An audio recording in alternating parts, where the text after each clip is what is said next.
Hello, my lovely listeners out there. This is ARK representing ARK 9. Dear all, corporate restructuring chapter number 4 class second हम लोग complete कर चुके हैं. ये class third है. याद रखिएगा, इससे पहले वाला क्लास में दो इंपॉर्टेंट क्वेश्चन बताए थे जो कि मैंने आपसे पहले डिस्कस भी किया हुआ है. Contents of due diligence report exam के लिए बहुत ही प्रोबेबल क्वेश्चन है. And managing the due diligence process, ये भी कहीं ना कहीं कंसीडर कर सकते हैं. दो इंपॉर्टेंट क्वेश्चंस मैंने कहा था. देखिए यहाँ पर एक तो ये है managing the due diligence process and second is contents of the due diligence report.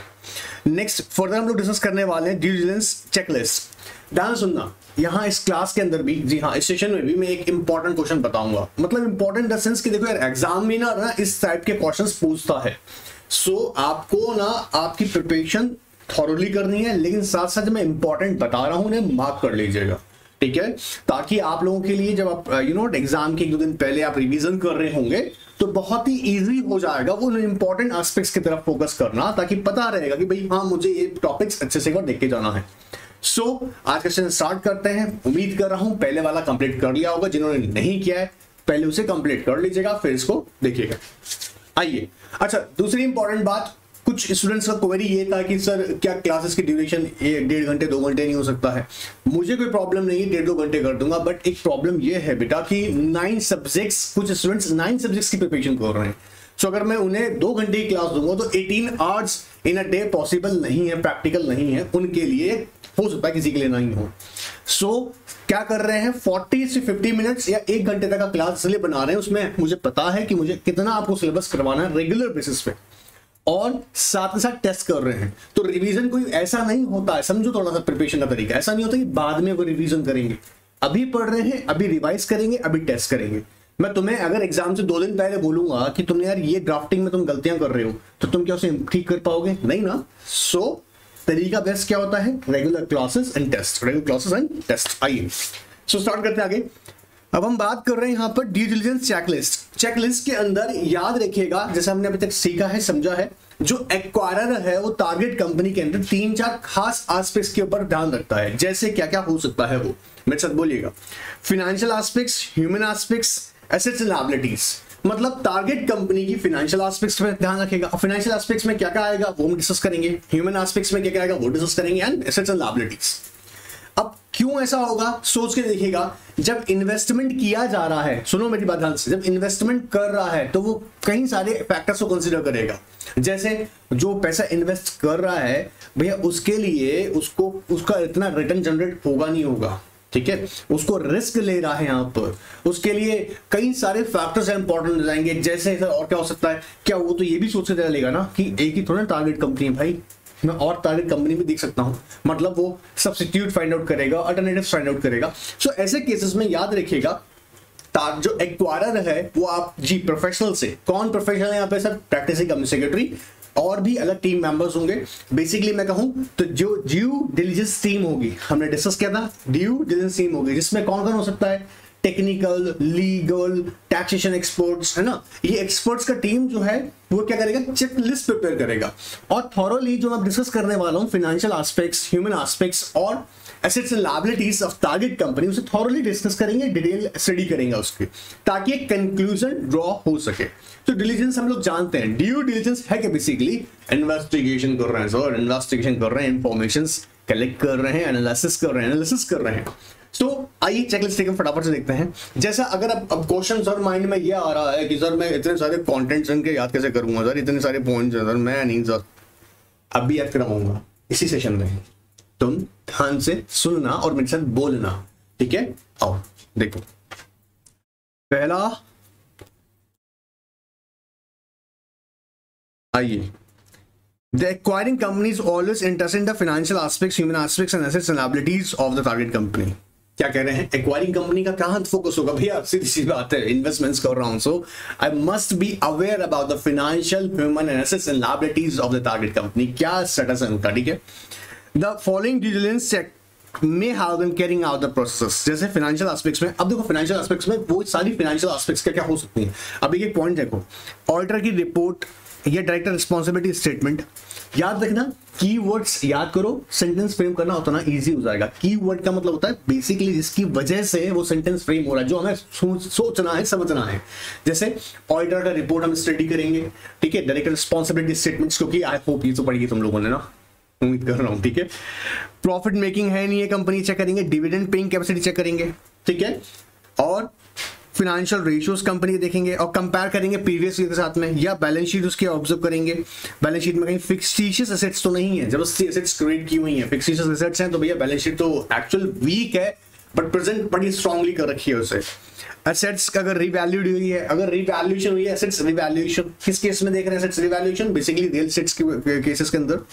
And net worth of the company and also compare, these items must be compared, ठीक है, with the previous year। cash flow statements the previous year compare करेंगे। borrowings from the banks and financial institutions, of course borrowing from the banks and financial institutions, borrowing from the banks and financial institutions का मतलब है कि कहीं ऐसा तो नहीं है बैंक का है ना, बैंक ने कैटेगराइज किया हुआ उसको स्टैंडर्ड सेट्स, तो ऐसा भी हमको देखना पड़ेगा। हम तो जिस एसेट्स को लेने जा रहे हैं पता लगा बैंक तो उसको गिरवी रख के तुमने लोन लिया है और लोन में डिफॉल्ट करके बैठे हो, तो वो एसेट्स हमारे काम की है नहीं। तो समझो, अब क्वेश्चन अराइज ये होता है कि सर ये फाइनेंशियल एस्पेक्ट्स और अभी आगे भी हैं बेटा, चिंता ना करो। Demarcation between the capital, revenue, income and expenditure. Demarcation मतलब प्रॉपर्ली डिटरमाइन करना है कि कैपिटल कितना है उसका, रेवेन्यू, इनकम एंड एक्सपेंडिचर्स क्या क्या है उसके, ठीक है। और revenue from the penalty from the revenue authority, stock exchange, SEBI, RBI, CCI, FEMA, legal litigations, annual litigations और contingent liabilities। अब सुनना वापस ध्यान से, कई बार होता क्या है, जितने पॉइंट्स यहाँ लिखे हुए हैं अगर क्वेश्चन एग्जाम में आ गया, क्योंकि बुक का साइज है, ठीक है, और 2 पार्ट्स में बुक पढ़ने वाले हैं, तो कई बार ये होता है कि सारे ये ना कंटेंट्स याद नहीं रहते हैं। सर अब क्या करूं, सुनना ध्यान से, बड़ी इंपॉर्टेंट चीज बता रहा हूँ। एटलीस्ट पहली बात तो देखो, फाइनेंशियल्स के अंदर सोच के देखेंगे तो क्या क्या कवर होगा, है ना। 11-12 का बेस में पढ़ा है कि फाइनेंशियल एस्पेक्ट्स क्या क्या हो सकते हैं भाई। ऑडिटर रिपोर्ट है, डायरेक्टर रिस्पॉन्सिबिलिटी स्टेटमेंट है, कैश फ्लो है, नेट एसेट्स है, नेट वर्थ है, ठीक है। एंड अगर हम इसे ध्यान से देखें, जो पेनल्टीज हम कहाँ कवर कर रहे हैं, पेनल्टीज अगर किसी ने रेवेन्यू अथॉरिटी ने लगाया है, सीबी ने लगाया, सीसीआई ने लगाया, फेमा के अंदर रिजर्व, लिटिगेशंस है, कंटीजेंट लायबिलिटीज है। अब ये सारे कंटेंट्स, मैं ये नहीं कह रहा कि ए टू जेड तुम याद कर लो, नहीं, बट अगर एग्जाम में आता है paper the checklist for the purpose of due diligence and या एक्वायरर ने आपको एडवाइस करना है और आप उसके डिलिजेंस चेकलिस्ट प्रिपेयर करना चाहते हैं, तो एटलीस्ट जब हम बोलेंगे फाइनेंशियल्स, पहला एस्पेक्ट क्या होगा, फाइनेंशियल एस्पेक्ट, दूसरा हम बोल रहे हैं ह्यूमन एस्पेक्ट्स, थर्ड हम बोल रहे हैं एसेट्स एंड लायबिलिटीज। तो फाइनेंशियल के अंदर एटलीस्ट 4 से 5 बातें आपको कंटेंट से लिखने होंगे, 4 से 5 इजीली आ जाएंगे माइंड में, ज्यादा आएंगे तो अच्छी बात है। जैसे अभी हमने देखा मेरे साथ बोल के देखो, ऑडिटर रिपोर्ट हो गया, डायरेक्टर रिस्पॉन्सिबिलिटी स्टेटमेंट है, प्रॉफिट मेकिंग है नहीं है, डिविडेंड पेइंग कैपेसिटी कैसा है, उसका फाइनेंशियल रेशियो कंसीडर करेंगे, बैलेंस शीट चेक करेंगे, फिक्स्ड एसेट्स तो नहीं है उसके अंदर, नेटवर्थ चेक करेंगे, कैश फ्लो चेक करेंगे, उसका बोरोइंग्स तो नहीं है फाइनेंशियल बैंक से, इंस्टीट्यूशन से, इसके अलावा कंटीजेंट लायबिलिटीज है, रेवेन्यू फ्रॉम द पेनल्टी लगा रखा है रेवेन्यू अथॉरिटी ने, ये चेक करेंगे, लिटिगेशंस है, कोई बहुत पकड़ मारा है, लिटिगेशन तो पेंडिंग पर आफत पड़ जाएगा। ऑलराइट, सो समझना, रट्टा नहीं मारना है, 5-7 पॉइंट्स वैसे ही जनरली सोच के देख रहे हैं। आप भी कहीं इन्वेस्ट करोगे, मान के चलो आप एक इन्वेस्टर हो, आप अपना मनी इन्वेस्ट कर रहे हो, तो आपके माइंड में एक चीज आएगा, मैं उसकी फाइनेंशियल एस्पेक्ट चेक करूं, उसकी ह्यूमन एस्पेक्ट से करूं। ह्यूमन ऑफ कोर्स टीम बड़ी इंपॉर्टेंट होती है कंपनी के अंदर एम्प्लॉयज की, ठीक है। एंड एसेट्स एंड लायबिलिटीज क्या होंगी, आइए आगे देखते हैं। कहता है डेटा एस्पेक्ट्स फिर क्रेडिट एस्पेक्ट्स। अब डेटा एस्पेक्ट्स के अंदर क्या करें, demographic profile of the customer. Demographic, देखो demographic profile of the customers आपको पता होना चाहिए, ठीक है। Types of the customer base, क्योंकि डेटर्स हैं भैया, पैसा लेना है। पता लगा जब ये डेमोग्राफिक प्रोफाइल से पता लग रहा है सर ये लोग तो हमारा पैसा देने वाले नहीं है, तो आप क्या कर रहे हैं, आप चेक कर रहे हैं कि आपके टारगेट कंपनी के अंदर उसके कस्टमर्स की डेमोग्राफिक प्रोफाइल आपको पता हो। Types of the customer base, अब कस्टमर बेस कैसा हो सकता है, एक तो हम देखते हैं ना रिटेल कस्टमर्स है हमारे, एक हम देखते हैं बिजनेस कस्टमर्स हैं। बिजनेस कस्टमर्स जिसमें बिजनेस टू बिजनेस डील्स होती हैं, आप खूब जानते होंगे बिजनेस टू बिजनेस है, ठीक है। बिजनेस टू बिजनेस के अंदर बेसिकली हम क्या कर रहे हैं, जो उसके कस्टमर्स है कंपनी के, टारगेट कंपनी के, वो दूसरी भी कोई ना कोई बिजनेस एंटिटी है, क्लियर है। तो टाइप ऑफ कस्टमर बेस किस तरीके का इसका, sales are made in the concentration या very few buyers are available in the market. ये भी एक बड़ा चैलेंज होता है, जैसे कहीं वैसे प्रीमियम प्रोडक्ट्स आते हैं जिसको हर कोई परचेज नहीं कर सकता। तो जनरली क्या होता है, जैसे डायमंड थोड़ी ना कि सड़क में बिक रहा है, गली गली में डायमंड बिक रहा है, ऑफ कोर्स नॉट। तो अभी यहाँ देखेंगे कि बायर्स हैं उसके कैसे हैं, लिमिटेड हैं या कंटिन्यूस हैं, उसके बाद अच्छे खासे बायर्स हैं। Debt realisation, of course debt realisation cycle, मतलब कंपनी उधार पे पैसा देता है, मतलब अपने क्रेडिट सेल करता है, उसके बेसिस पे उसको 15 दिन का टाइम लगता है, 20 दिन का टाइम लगता है अपने डेट्स रिकवरी करने में। Alright, terms and condition of credit, sale on credit and sales campaigns. अब terms and condition for sale on credit का मतलब यहाँ पर इस चीज से भी है कि कंपनी किस तरह की कंडीशंस पे क्रेडिट सेल करती है। क्रेडिट सेल से बता रहे हैं ना, उधार दे दिया भैया, अभी पैसा बाद में दे देना। अब ये भी क्यों है इंपॉर्टेंट, इसलिए इससे कैश फ्लो इंपैक्ट होगा, पैसा कितना आ रहा है भैया मेरे लिए वो इंपॉर्टेंट है। तो ये बात समझना, डेटर एस्पेक्ट्स के अंदर हम ये कंसीडर करेंगे। फॉर क्रेडिटर एस्पेक्ट्स में हम क्या देखेंगे, अब हम जहां हम पर बर्डन आ रहा है, मतलब हम कहीं से खरीद रहे हैं कुछ, समझ रहे हो, सप्लायर्स हो गया, टर्म्स एंड कंडीशन और परचेज ऑन क्रेडिट, हमने क्रेडिट पे खरीदा हुआ है, ये सप्लाईज यूनिक है, डिस्क स्कैटर्ड है, no single supplier can mismatch the supply. कई बार ये भी बड़ी डिफिकल्टी आती है कि एक ही सप्लायर है ना, तो भैया वो हुक्म चलाएगा, मतलब उसकी मोनोपोली हो गई ना, तो ये आपके लिए भी थोड़ा थोड़ा डिफिकल्ट हो जाता है, क्योंकि वो अपनी इन्वेंटरी चला सकता है और यूजुअली होता है ऐसा। मोनोपोली का मतलब यहाँ पर मैं नॉट इन दैट सेंस कि मोनोपोली अलाउड एग्जैक्टली नहीं है, but there are some certain kind of businesses, they create the monopoly in the market because of their dominance. I hope you can understand. Clear हो रहा है? सो पहला हमने देखा financial aspect, second हमने देखा डेटर एस्पेक्ट्स में ज्यादा देखना है सारा का सारा हम लोग, आई होप डेटर का क्लियर है, आप सबको क्लियर है। डेटर का मतलब यहाँ हम रिकवरी करने की बात कर रहे हैं, हमारा पैसे की बात कर रहे हैं, और जब हम बात कर रहे हैं क्रेडिटर का, तो हम फोकस हमारा सप्लायर की तरफ रहेगा या परचेज ऑन क्रेडिट की तरफ रहेगा, ठीक है। यह सप्लायर्स कितना है मार्केट में, लिमिटेड है, ये ऑब्जर्व करेंगे। फिर आता है material control aspects. Material control aspects का मतलब मटेरियल कॉन्ट्रैक्ट से कर रहा है। देखो कहता है review the all material contracts and commitment of a target company या issues pertaining to the guarantees, loans and credit agreements. क्या कर रहे हैं सर, मटेरियल कॉन्ट्रैक्ट या कोई भी कमिटमेंट्स टारगेट कंपनी के हैं। इसके अलावा कह रहा है इश्यूज, मटेरियल कॉन्ट्रैक्ट समझ में आ रहा है ना, आई होप कंपनीज लॉ में डिस्कस करेंगे। और इशू पढ़ने की गारंटीज है, लोन्स है, क्रेडिट एग्रीमेंट्स हैं, या कह रहा है study of customers and supplier contracts, equipment lease generally company construction companies जो होती हैं, आपने देखा होगा कंस्ट्रक्शन कंपनीज इक्विपमेंट लीज पे लेते हैं। Indemnification of agreements, licenses agreements, franchisee agreement, equity finance control, distribution, dealers, sales agencies, advertising agreements, non-competition agreements, unique contract, collective bargaining agreements. So these are the material, material control aspects. Material control का मतलब होता है जो एक entity को influence कर सकती है, ठीक है। Let's see human aspects. All right, आइए देखते हैं एक बार। So financial aspects, फिर हमने डिस्कस किया debtor, creditor, all right, and अगर आप देख रहे हैं material control का मतलब समझ रहे हैं ना, जहां से जिसकी वजह से टारगेट कंपनी का ऑलमोस्ट देखा जाए बिजनेस कंट्रोल हो रहा है। मतलब अगर मान लीजिएगा फॉर एग्जांपल उसका फ्रेंचाइजिंग उसको एग्रीमेंट किया हुआ है और फ्रेंचाइजिंग एग्रीमेंट उसका कैंसिल हो जाता है किसी रीजन से, तो उसका बिजनेस का बैंड बच जाएगा। लाइसेंस जिसके बेसिस पे उसका बिजनेस रन कर रहा है, वो लाइसेंस का अगर कैंसिल कर जाए तो क्या होगा। तो ये मटेरियल कंट्रोल बिजनेस को कंट्रोल करने वाली एस्पेक्ट्स है, ठीक है। अच्छा, अब हम क्या देखेंगे उसके बाद में ह्यूमन एस्पेक्ट्स। आइए फटाफट देखते हैं। देखते हैं study the organisation chart and biographical information. आपके पास टाइप ऑफ वर्कफोर्स कैसा है and experience involved. Type of workforce का मतलब यहां पर आप देखिए समझिएगा। देखिए कई बार क्या होता है, किसी depends on size of the company, ठीक है। कुछ कंपनीज में आपने देखा होगा number of board of directors होते हैं, फिर उसके बाद में KMPs हैं, KMPs के बाद में अदर मैनेजर्स आते हैं, फिर असिस्टेंट मैनेजर्स हैं, देन उसकी पर्टिकुलर पर्सनल्स, बाकी पर्सनल्स हैं। तो depend on the size of the company. बड़ी कंपनीज होंगी, 2 CEO भी हो सकते हैं वहां पर, ठीक है।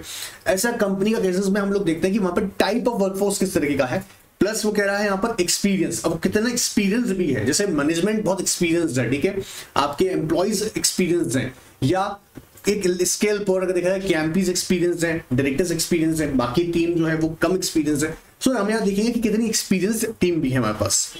Summary of any labor disputes है, information previous pending threatened about stoppage, employment and consulting agreements, loan agreements, loan का मतलब यहाँ पर लोन है स्पेसिफिकली जो लोन कंपनी अपने डायरेक्टर्स या ऑफिसर्स को दे सकती है या देती है एम्प्लॉइज को, ठीक है।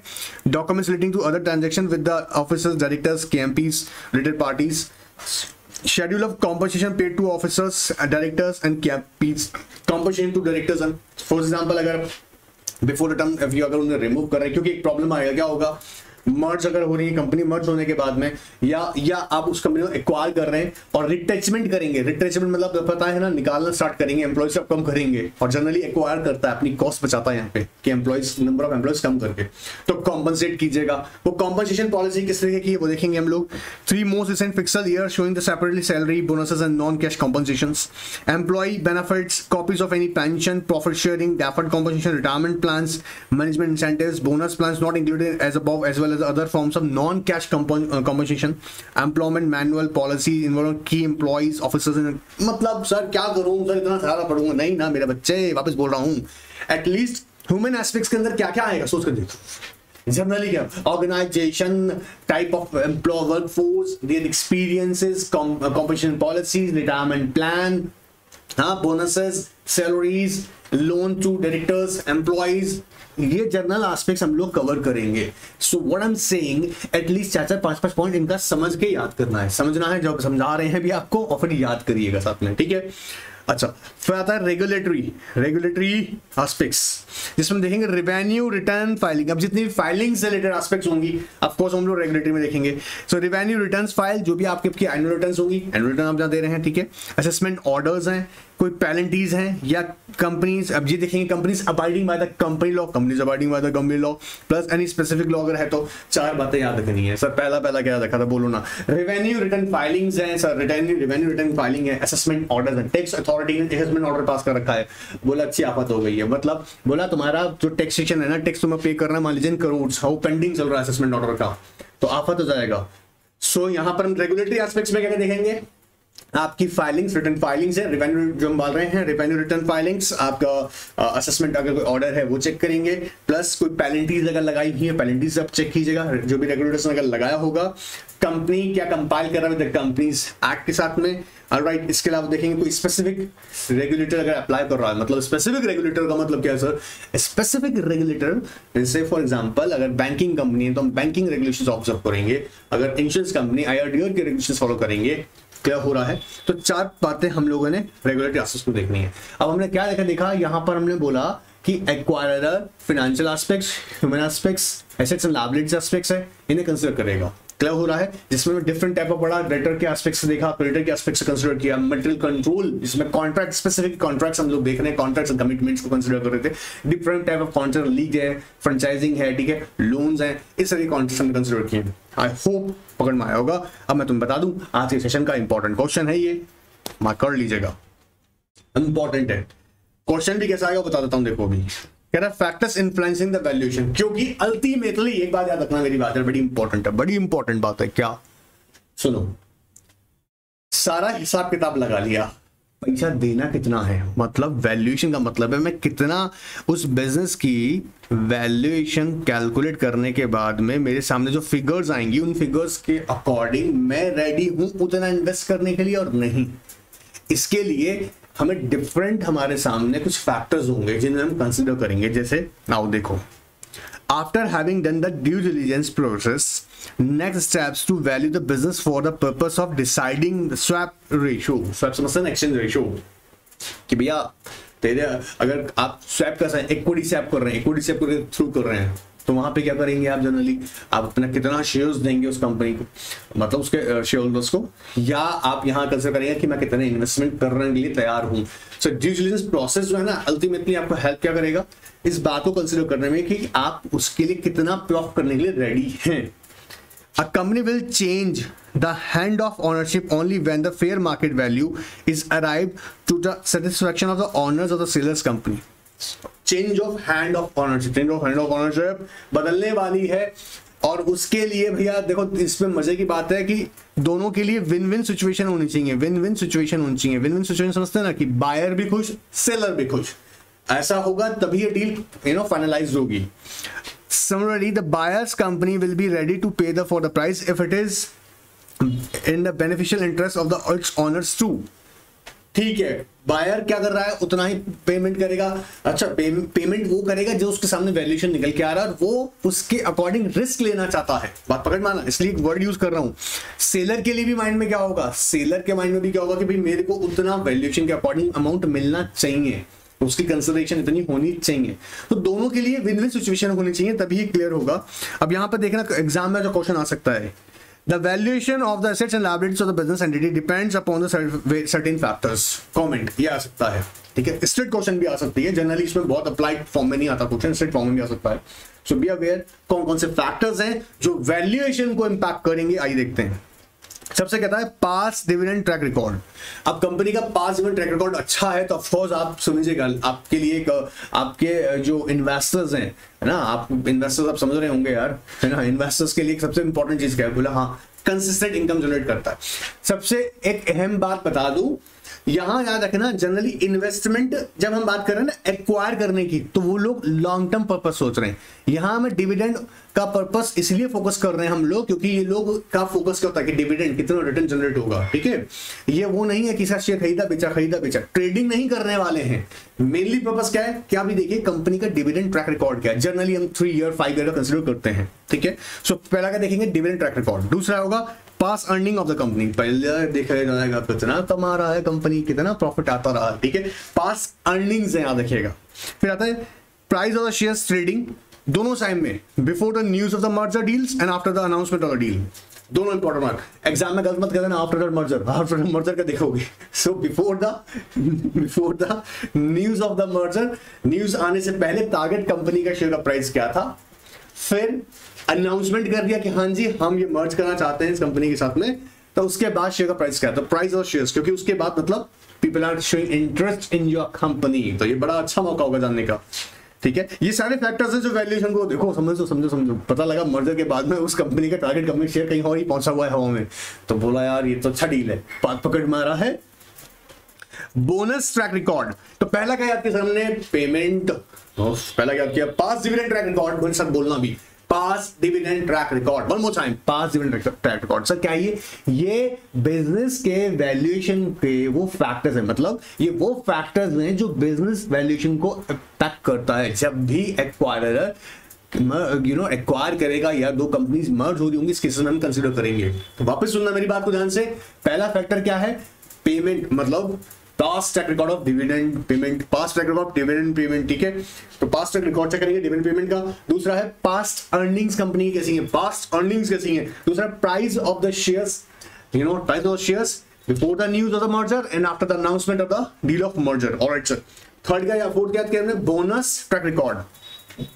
आईपीओ एंड एफपीओ की कंपनीज देखा जाएगा, भाई आईपीओ लाया हुआ है, एफपीओ लाया हुआ है, ऑलराइट, वो कंसीडर करेंगे उसका। भाई आईपीओ एफपीओ बड़ा इंपॉर्टेंट है क्योंकि कंपनी आईपीओ लाया और भैया पता लगा कि कुछ मिनटों में ही भैया इसका आईपीओ सब्सक्राइब हो गया, अरे वाह। अब कई बार क्या होता है ना, आईपीओ लेकर आया और पता लगा मिनिमम सब्सक्रिप्शन अचीव नहीं हो रहा है, बोला यार ये तो थोड़ा सा मार्केटिंग इश्यूज है कंपनी साथ में, या और भी डिफिकल्टीज हो सकती हैं। So IPO and FPO companies को देखेंगे। Past history of the prices of the shares, पहले कैसा रहा है, जैसे कई बार आपने देखा होगा कुछ कंपनी जैसे होते हैं जिनके शेयर्स के प्राइसेस बहुत ज्यादा वीक होते हैं, ठीक है, पहले भी बहुत वीक रहे हैं और सब क्यों रहे हैं, उसके सारे फैक्टर्स हम लोग एग्जामिन करते हैं, कई सारी एनालिसिस की जाती हैं, फाइनेंशियल एस्पेक्ट्स कंसीडर की जाती हैं, एंड मैनेजमेंट एस्पेक्ट्स कंसीडर की जाती हैं। सो वो कंसीडर करने के बाद हम डिटरमाइन कर पाते हैं, तो एक कहीं ना कहीं हमें पता लग जाता है कि पास्ट में शेयर की प्राइसेस क्या थी, आज के डेट में क्या है। ऐसा नहीं है कि वही है ना कि अंबुजा सीमेंट का एक टाइम पर आपको आपने ध्यान भी दिया होगा, ठीक है, वो थे ना एक जिन पे एक मूवी बनी थी, नाम वही नाम करना है, एनीवेज।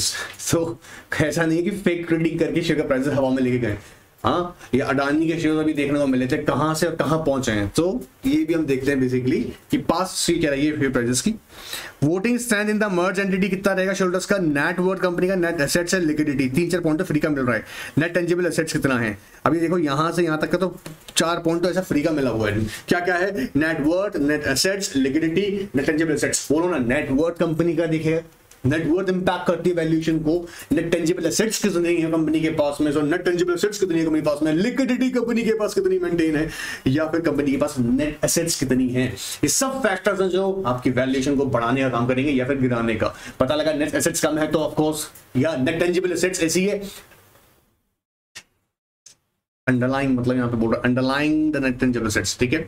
आओ एक बार वापस रिवाइज करते हैं। लिस्ट याद करनी है भाई, लिस्ट याद करनी है आपको ना, बोलना पड़ेगा, बोलो मेरे साथ में, past dividend track record, past dividend, क्योंकि ये क्वेश्चन आ सकता है इसलिए बार बार बुलवा के याद करवा रहा हूं, ठीक है। उम्मीद करता हूं कि ये पॉइंट्स तो आपको समझ में आते होंगे, तो एक बार मेरे साथ बोलिएगा, past dividend track record, second है past earnings, past earning company का, थर्ड है price of the shares trading before the news of the merger and after the announcement of deal of the merger, then bonus track क्या रहा है, bonus track record देखेंगे, IPO FPO of the company, बोलो मेरे साथ में, IPO और FPO of the company है ना, या उसके अलावा देखेंगे voting strength कितना है, voting strength of the shareholders of a merged company। इसके अलावा हम चेक करेंगे क्या, net worth, net assets, liquidity, net tangible assets, conditions of business, condition of business का मतलब बिजनेस आज की तारीख में चलता हो, गोइंग कंसर्न है या भैया बंद पड़ा बिजनेस है, ठीक है। So conditions of the business, future earnings and projections, book status, number of ongoing projects, customer future projections, इतना हम अंदाजा लेके चलते हैं कि इतने कस्टमर्स हमारे बढ़ेंगे। जैसे जियो ने किया था, जियो ने पहले फ्री खिला खिला के लोगों को पहले आदत डाला, फिर उसका कस्टमर बेस बढ़ गया, तो ऐसे हम आइडिया लगाएंगे।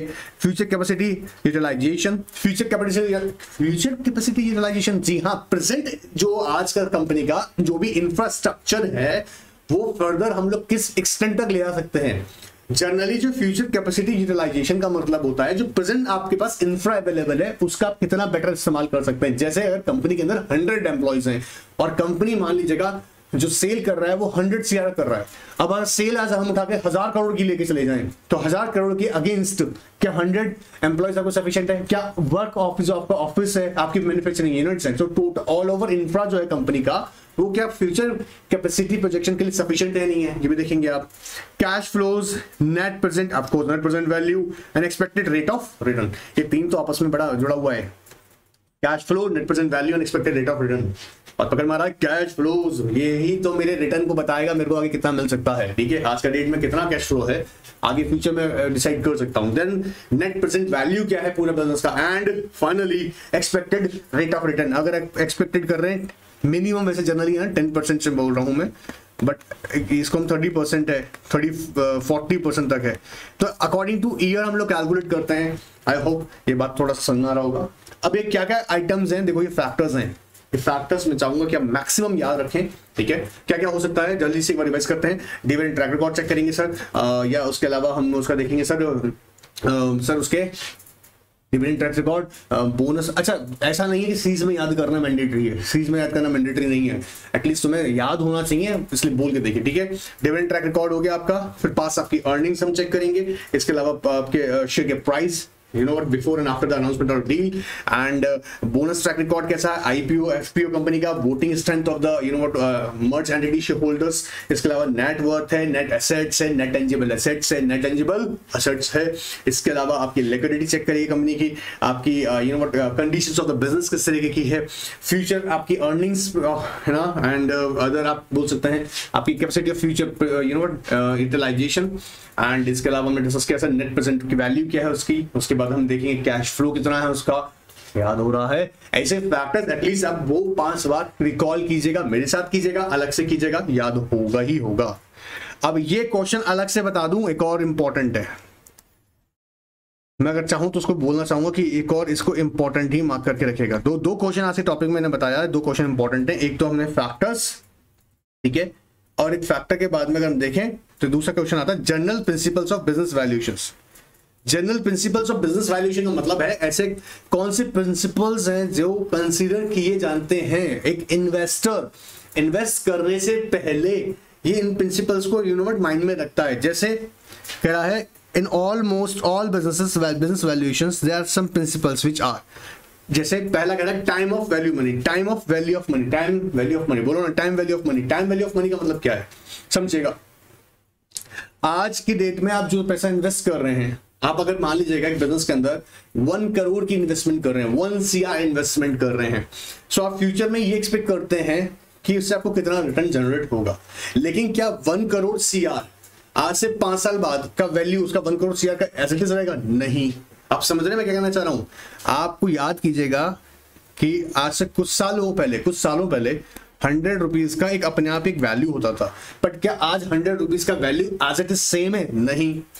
क्या 100 रुपीज का वैल्यू आने वाले 5 साल बाद एज इट इज रहेगा? नहीं, मतलब समझ में आ रहा है? जो चीज पहले 100 रुपए में आपको इजीली काफी चीजें मिल जाती थी, आज की डेट में 100 रुपए में वो चीजें नहीं मिलेंगी। पहले 100 रुपीज का नोट, आज का डेट में ठीक है। तो सबसे इंपॉर्टेंट चीज क्या है? Time value of money. Time value of money यहां पर वो कंसीडर किया जाएगा। टाइम वैल्यू ऑफ मनी को देखो कैसे करेंगे, कंसीडर करने का तरीका क्या है? कैश फ्लो डिस्काउंटेड मेथड के थ्रू देखेंगे हम लोग उसको। Price principle says that value can be measured by calculating the present value of future cash flows discounted at the appropriate discount rate, ताकि ये मैं कंसीडर कर सकूं कि अगर मैं किसी चीज में आज 100 रुपीज इन्वेस्ट कर रहा हूं तो फ्यूचर में मुझसे उसे कितना रिटर्न मिलेगा।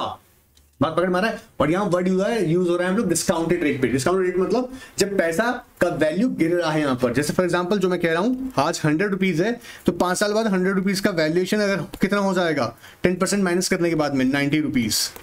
बात पकड़ में आ रहा है? तो ये हम कंसीडर करेंगे। बेसिकली किस लिए करते हैं? ताकि हम ये कंसीडर कर सकें कि जो मैं आज इन्वेस्ट कर रहा हूँ, आज प्रेजेंट में इन्वेस्ट कर रहा हूँ, तो फ्यूचर में मुझे उससे कितना बेनिफिट होगा। ठीक है सर। तो टाइम वैल्यू ऑफ मनी, पहला प्रिंसिपल क्या है? टाइम वैल्यू ऑफ मनी कैसे कैलकुलेट करेंगे? Through cash discounted method, cash flow discounted method, cash flow discounted method through. Risk and return. अब रिस्क एंड रिटर्न बड़ी इंटरेस्टिंग चीज है। सीधी सी बात है, हम एक बात जानते हैं, हार द रिस्क हार द रिटर्न। क्यों ऐसा होता है समझना। आप जिस तरीके के, जैसे आप इक्विटीज में इन्वेस्ट कर रहे हैं, आपको पता है कि इक्विटी में इन्वेस्टमेंट रिस्की है। आप डिविडेंड, आपको पता है कि आप सपोज आपने आज 1 करोड़ CR की इन्वेस्टमेंट इक्विटी में करिए। ऑफकोर्स अगर बिजनेस बहुत अच्छा चल गया तो ऑफकोर्स आपको बहुत सा रिटर्न मिलेगा। लेकिन अगर यही 1 करोड़ की इन्वेस्टमेंट आप डिबेंचर्स में करते हैं या डेट इंस्ट्रूमेंट्स में करते हैं, तो आपका रिस्क ऑलमोस्ट बहुत मॉडरेट होगा। Depends on the type of the instrument, debt instruments, हो सकता है रिस्क उतना भी ना रहे। तो क्या कह रहे हैं? Risk and return. आप तो अब इन्वेस्टर के माइंड में क्या होता है? इन्वेस्टर ना रिस्क एवर्ट्स होता है। रिस्क एवर्ट्स समझते हैं ना कि भाई उसको लगता है कि मैं ज्यादा रिस्क नहीं लेना चाहता हूं। तो ये भी बहुत बड़ा फैक्टर है कि आप टारगेट कंपनी जो आप देख रहे हैं उस टारगेट कंपनी में पैसा इन्वेस्ट कर रहे हैं और आपको लगता है कि यार बिजनेस जो है ना एक बोला बहुत रिस्की है यार, क्योंकि बहुत कंपटीशन है, कई सारे रेगुलेटरी बैरियर्स भी हैं। सो ये सारे फैक्टर्स कंसीडर करते हैं, उसके बेसिस पे आप देखते हैं क्या? Risk and return. The principal believes that the investors are basically risk averse and on the other hand expects the higher amount of wealth, higher the risk, higher the possibility of return and vice versa, lower the risk and lower the return। सीधी सी बात है। मैंने debt instruments में FD में पैसा लगा दिया तो return भी उसके अकॉर्डिंग होगा। इक्विटीज में लगा दिया, रिस्क बहुत बड़ा ले लिया लेकिन रिटर्न भी उसी के अकॉर्डिंग होगा। तो पहला हमने प्रिंसिपल क्या याद रखना है? प्रिंसिपल क्या है? पहले टाइम वैल्यू ऑफ मनी। दूसरा प्रिंसिपल क्या है? Risk and return. थर्ड है सब्स्टिट्यूशन। सब्स्टिट्यूशन का एक इंटरेस्टिंग बात समझना। सब्स्टिट्यूशन वर्ड का मीनिंग क्या होता है? आपके पास में कोई टेम्परेरी बेसिस पे कोई और ऑप्शन है क्या? समझना सब्स्टिट्यूशन का मतलब क्या है। जैसे फॉर एग्जांपल एक्वायरर है हम, है ना। अब हम एक्वायर मतलब यहाँ पे समझना, मैं इन्वेस्ट ही कर रहा हूँ पैसा, है ना। मेरे को लगता है कि मुझे अपने पैसे, ऑफ कोर्स क्यों इन्वेस्ट कर रहा हूँ? पैसा बनाना है और पैसा बनाना है। तो मुझे लगता है कि यार अभी मार्केट की कंडीशंस बहुत अच्छी नहीं है, मैं अभी इसमें इन्वेस्ट करता हूँ, इससे अच्छा तो यार मैं क्यों ना टेम्परेरी अपना पैसा बॉन्ड्स में इन्वेस्ट कर दूं, या है ना, या मैं you know what money market के इंस्ट्रूमेंट्स में इन्वेस्ट कर दूं। हाँ, तो सब्स्टिट्यूशन का मतलब है कि हाँ मैं लॉन्ग टर्म चाहता हूँ बट अभी कैपिटल मार्केट में बहुत अच्छा मौका नहीं मिल रहा है, तो इट्स क्वाइट बेटर कि मैं मनी मार्केट के इंस्ट्रूमेंट में पैसा लगा देता हूँ। अब ये एक ऑप्शन आपके सामने आता है, इसे हम इस ऑप्शन को क्या बोलते हैं? सब्स्टिट्यूशन। आपकी इन्वेस्टमेंट का सब्स्टिट्यूशन है ये परमानेंट सॉल्यूशन तो नहीं है बट एक सब्स्टिट्यूट अवेलेबल है। तो सब्स्टिट्यूट अवेलेबल कब कंसीडर करते हैं? जब आपको लगता है रिस्क बहुत ज्यादा है अभी मार्केट में पैसा इन्वेस्ट करने में, मार्केट गिर रहा है, ठीक है, तो आपको लगता है कि बोले ठीक है मैं टेम्परेरी के लिए अपना पैसा मनी मार्केट इंस्ट्रूमेंट्स में इन्वेस्ट कर देता हूं। ऐसा भी कंसीडर करते हैं जो हमारे बिजनेस वैल्यूएशन के बिजनेस वैल्यूएशन के टाइम पे इंपैक्ट करता है। This principle believes that understanding the market with the competitive forces are very important in order to decide the price consideration. Risk-averse investor will not pay more than that of the substitute available in the market. अब सोचने वाली बात है, money market instrument के अंदर मुझे अच्छी return अगर मिल रही है कंपैरेटिवली कैपिटल मार्केट में, मतलब कैपिटल मार्केट में हायर रिस्क है, रिस्क बहुत ज्यादा है, बट मेरे को लग रहा है मैं रिस्क एवर्ट्स हूं। रिस्क एवर्ट्स मतलब मैं बहुत ज्यादा रिस्क लेना नहीं चाहता हूं। तो ऐसे केसेस में सब्स्टिट्यूशन की तरफ वो स्विच कर जाएगा। आप अगर सब्स्टिट्यूशन की तरफ स्विच करेगा तो प्राइस कंसिडरेशन पर इंपैक्ट पड़ेगा। किसी चीज को आप बेचने के लिए बैठे हुए हो और खरीदार नहीं आ रहे हैं तो उसके प्राइसेस पर इंपैक्ट आना है। तो पहला हमने प्रिंसिपल का देखा time value of money. Time value of money कैसे देखेंगे? कैश फ्लो डिस्काउंटेड मेथड के थ्रू। दूसरा हमने क्या देखा, हमारे पास risk and return. Risk and return of course, अब अगर इन्वेस्टर रिस्क एवर्स है तो वो रिस्क एंड रिटर्न तो कंसीडर करेगा। थोड़ा हम देखा सब्स्टिट्यूशन। सब्स्टिट्यूशन का मतलब यहाँ पे कि प्राइस कंसिडरेशन में, क्योंकि जब कंपैरेटिव मार्केट कंपैरेटिव फोर्सेस होते हैं, कंपटीशन बहुत ज्यादा है, इसमें इन्वेस्टमेंट करना थोड़ा डिफिकल्ट है, और सब्स्टिट्यूशन मेरे पास में अवेलेबल है तो मैं क्यों रिस्क लूं, ये भी क्वेश्चन अराइज होता है। सो थर्ड प्रिंसिपल क्या है, सब्स्टिट्यूशन। फोर्थ प्रिंसिपल है अल्टरनेटिव्स। अल्टरनेटिव्स का मतलब होता है सेम लेवल पर डिफरेंट चॉइसेस अवेलेबल होना। मतलब मेरे पास एक ही टारगेट कंपनी नहीं है, 3-4 ऐसी कंपनीज हैं जो सेम सेक्टर में, सेम इंडस्ट्री में, तो मैं क्यों एक के पीछे पड़ूं। समझना, अल्टरनेटिव आपको चॉइसेस देता है, ये थोड़ा बेसिक डिफरेंसेस समझना सब्स्टिट्यूशन और अल्टरनेटिव्स में। दोनों लोग अक्सर दोनों को एक ही मानते हैं, ऐसा नहीं है। सब्स्टिट्यूशन टेम्परेरी बेसिस पे होता है, जैसे मैंने कहा इन्वेस्टमेंट तो मैं कैपिटल मार्केट में करूंगा, लेकिन अभी मार्केट को देखते हुए मैंने अपना इन्वेस्टमेंट कर दिया मनी मार्केट में। बात पकड़ में आ रहा है। ऐसे ही अल्टरनेटिव्स के अंदर मैं क्या देख रहा हूं कि मेरे सामने टारगेट कंपनी 1, 2, 3, 4, अब मैं इसमें से डिसाइड करूंगा कि मेरे लिए कौन सी बेटर है। तो ऑफ कोर्स जब आपके सामने 4 ऑप्शन आ गए तो 4 ऑप्शन क्या होंगे, ज्यादा उनमें कॉम्पिटिशन हो जाएगा, तो प्राइस को भी इंपैक्ट करेगा। Principle suggests that one should explore the various alternatives available in the market, should not rest only on the one option. The benefit of the weighting of the various alternatives will give a comparative valuations. क्योंकि यहाँ पे क्या है, choices हैं. You have different type of target company, different number of target companies, and prudent investor will choose the most beneficial alternative to this portfolio, to his portfolio. Now third one is expectations. Of course अब expectations तो रहती हैं।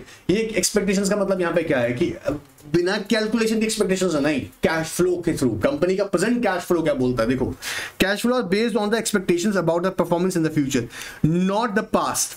In case of a mature companies, we may assume that the growth from the today or after the certain period would be constant. अभी कैसे हम देखते हैं cash flow आज प्रेजेंट में क्या है उसका, और फ्यूचर में, क्योंकि अगर कंसिस्टेंट है तो हम क्या बिलीव करते हैं कि कांस्टेंट इनकम जनरेट होता रहे, कांस्टेंट इनकम जनरेट होता रहे, तो ये कहीं ना कहीं एक्सपेक्टेशंस हैं। ये प्रिंसिपल ऑफ एक्सपेक्टेशंस हम कह रहे हैं। फिर प्रिंसिपल ऑफ रीजनेबलनेस, लास्ट जो होगा प्रिंसिपल ऑफ रीजनेबलनेस, उसमें हम डिफरेंट टाइप ऑफ कंपनी की ब्रांड इमेज क्या है वो बड़ी इंपॉर्टेंट फैक्टर है। खैर पहले एक बार पॉइंट रिवाइज करेंगे, वन मोर टाइम रिवाइज करेंगे एक बार वापस से। Principle of time value of money, principle पहला क्या है, टाइम वैल्यू ऑफ मनी। दूसरा प्रिंसिपल क्या देखा था, बोलो, रिस्क एंड रिटर्न। तीसरा प्रिंसिपल क्या है, सब्स्टिट्यूशन। फोर्थ क्या है, अल्टरनेटिव। फिफ्थ क्या है, expectations, and sixth is reasonableness. बोलो मेरे साथ में, reasonableness. In valuation of principle of reasonableness, it is the most important. It takes into the consideration various aspects like nature of business, historical background, brand image, book value of the stock, earning capacity, dividend track records. मतलब ये सारी चीजें at least available होनी चाहिए। Reasonableness मतलब अब reasonableness का मतलब ऐसा नहीं है कि आप सब उसको देखिएगा कि कंपनी का हिस्टोरिकल बैकग्राउंड बहुत अच्छा ना रहा हो शुरू में, ठीक है, लेकिन उसकी आज की डेट में ब्रांड इमेज बहुत अच्छी है, हो सकता है उसकी अर्निंग कैपेसिटी आज की डेट में इंप्रूव हुई है।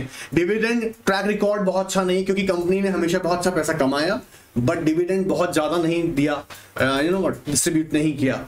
तो ऐसा नहीं है। रीजनेबलनेस का मतलब यहाँ पर ये है कि हम इन सारे इंपॉर्टेंट एस्पेक्ट्स को कंसीडर करेंगे। नेचर ऑफ बिजनेस कैसा है, ब्रांड इमेज कैसी है उसकी, डिविडेंड ट्रैक रिकॉर्ड किस तरीके का है, अर्निंग कैपेसिटी किस तरीके की है, ये सारी एस्पेक्ट्स कंसीडर करके हम लोग देखेंगे हमारे लिए बेनिफिशियल क्या है। तो रीजनेबलनेस का मतलब यहाँ पर इस सेंस है कि सारे ही एस्पेक्ट्स अगर अच्छी हो तो वेल एंड गुड, नहीं है पर हमने देखा कि उसकी अर्निंग कैपेसिटी बहुत अच्छी है, डिविडेंड ट्रैक रिकॉर्ड बहुत अच्छा नहीं है, हर बार डिविडेंड डिक्लेयर नहीं किया कंपनी ने, बट कहीं ना कहीं वो हमारे लिए कंपैरेटिव है। ब्रांड इमेज बहुत अच्छी है, हिस्टोरिकल बैकग्राउंड हो सकता है कि कंपनी का पहले शुरू में बहुत अच्छा नहीं था, लेकिन आज की डेट में अच्छी खासी ब्रांड इमेज है उसका। तो ये फैक्टर्स भी हमको हेल्प करता है। अब ध्यान सुनना, मैं फिर बोल दूं, ये प्रिंसिपल के फॉर्म में भी आ सकता है। What are the general principle of business valuation which affect the value price of the business. Question ऐसा बन सकता है, एडवाइजेबल फॉर्म में बन सकता है। हमें क्वेश्चन पकड़ना कैसे, हमें इसके कीवर्ड्स को याद रखना है समझ के कि general principles of business valuation हम डिस्कस किए हैं या फैक्टर्स हमने भी डिस्कस किए हैं। ऑलराइट, अभी उम्मीद कर रहा हूं कि ये क्लियर हुआ होगा, कोई डाउट नहीं है। दूसरी इंपॉर्टेंट बात, कोई सा टेस्ट मिस मत करना, बार बार कह रहा हूं। 25 अगस्त को मत बोलना कि सर मैंने गलती की थी, सर मुझे रेगुलर टेस्ट करने चाहिए टाइम। अभी लेटेस्ट रिजल्ट के अंदर बार बार बोल रहा हूं, जाके चेक करो। तुम्हारा लोगों का बैचमेंट था ठीक है, मैं यहाँ किसी को डिमोटिवेट नहीं कर रहा हूँ कि जो रह गए उनके लिए नहीं कह रहा हूँ ऐसा। मैं कह रहा हूँ ठीक है होता है, लेकिन अपनी एफर्ट्स में कमी क्यों छोड़ना। कम से कम जो भी रिजल्ट होगा अपने पास कॉन्फिडेंस से खड़ोगे तो बोलोगे ना सही किया है, अच्छा मेहनत कर रहा हूँ। लोग क्या बोलते हैं, तब तक फर्क पड़ता है जब तक आप कुछ करते ही नहीं है। जब कुछ करते हैं ना और अपनी ऑनेस्ट एफर्ट सब करते हैं तब आपको फर्क नहीं पड़ता है। ये सच है, आप खुद के साथ ईमानदार हैं, यही बहुत अच्छा है। ऑलराइट, तो टेस्ट मिस मत करना। नेक्स्ट क्लास के लिए रेडी रहो। Good bye, take care.